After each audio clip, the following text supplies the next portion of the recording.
One-shot episode 1 title, HavocCon. In the quiet town of Waverley, nothing much ever happened. It was a place where the biggest excitement of the week might be the farmer's market, or the occasional football match on the green.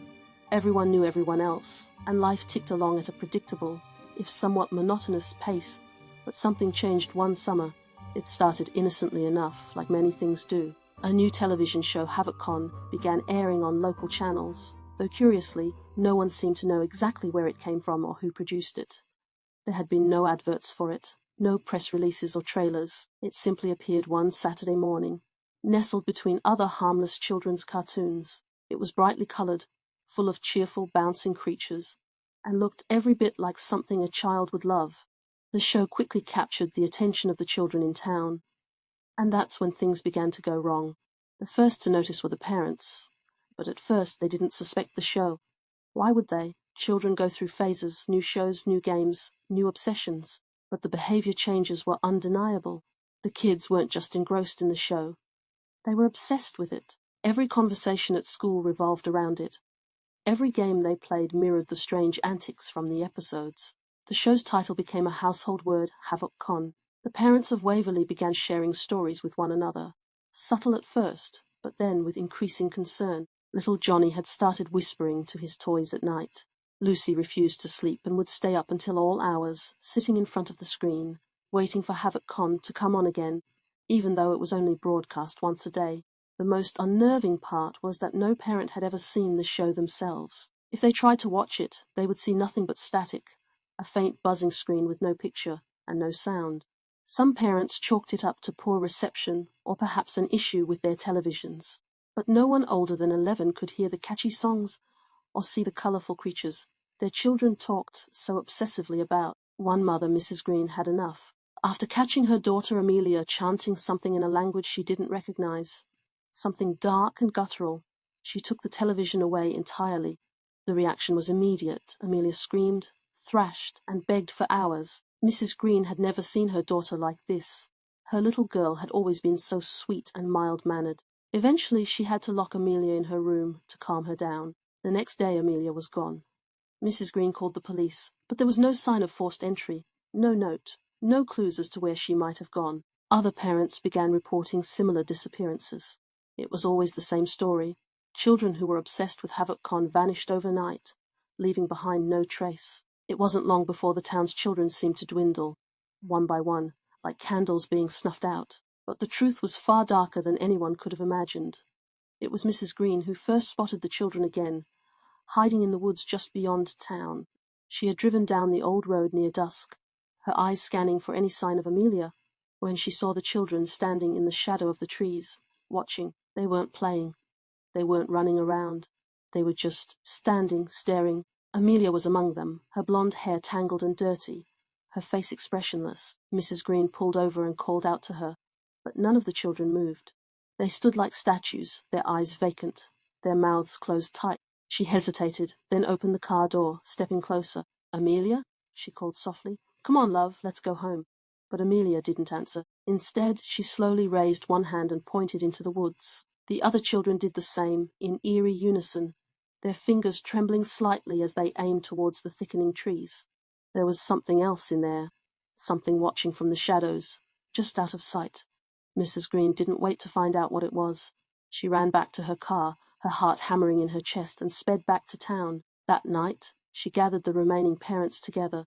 The town was in panic by then. Most of the children were gone, and those who remained seemed off. They didn't speak much anymore, and when they did, it was in strange, monotone voices.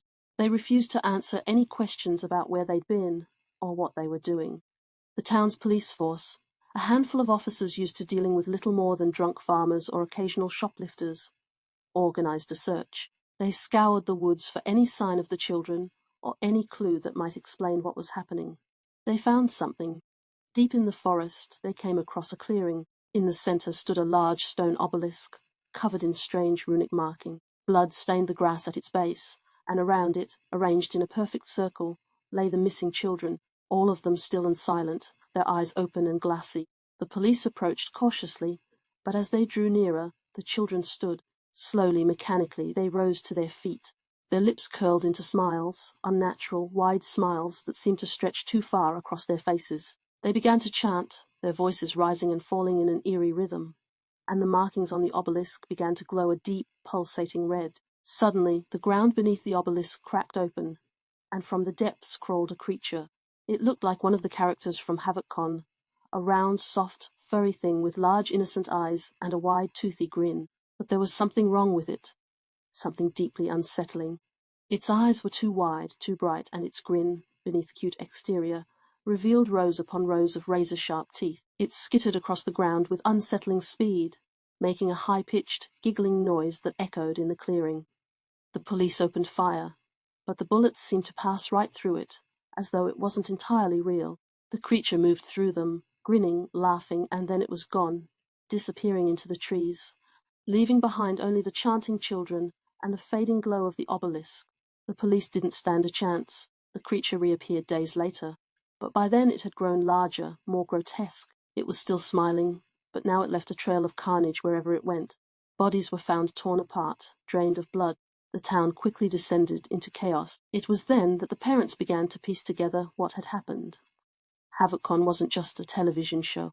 It was a summoning ritual, hidden in plain sight. The children, too young to understand the true nature of what they were watching, had been drawn into it, their minds warped by the show's bright colors and cheerful characters. Each episode was a piece of a larger puzzle, a chant or a ritual hidden beneath catchy songs and playful antics, and the creature, the thing they had unwittingly summoned, was the end result. It thrived on the blood of the adults, feeding off their fear, growing stronger with each life it claimed. The children had been the key all along. The show was only visible to those under a certain age. Anyone older couldn't see or hear it, and once the children were under its influence, they became part of the ritual themselves, conduits for the creature's power. The town of Waverley didn't stand a chance. One by one, the adults were picked off, slaughtered in their homes, or dragged into the woods by their own children. The creature grew larger, its fur matted with blood, its eyes glowing with malevolent glee. The children followed it, their faces blank, their eyes dead. Months later, Waverley is a ghost town. The streets are empty, the houses abandoned, save for the occasional child, now a hollow shell of their former self. The creature still roams, though no one knows where it might appear next. Occasionally, passers-by claim to hear strange, high-pitched giggling coming from the woods, or catch a glimpse of something moving in the shadows. HavocCon continues to air on local channels, always appearing unannounced, always targeting the youngest and most vulnerable viewers. No one knows how to stop it, and no one knows where it came from. Some say it's a curse. Others claim it's a forgotten experiment gone horribly wrong. But one thing is certain, once a child starts watching, there's no turning back. And somewhere, deep in the forest, the creature waits. It's still smiling, still hungry, and it's always looking for new children to play with.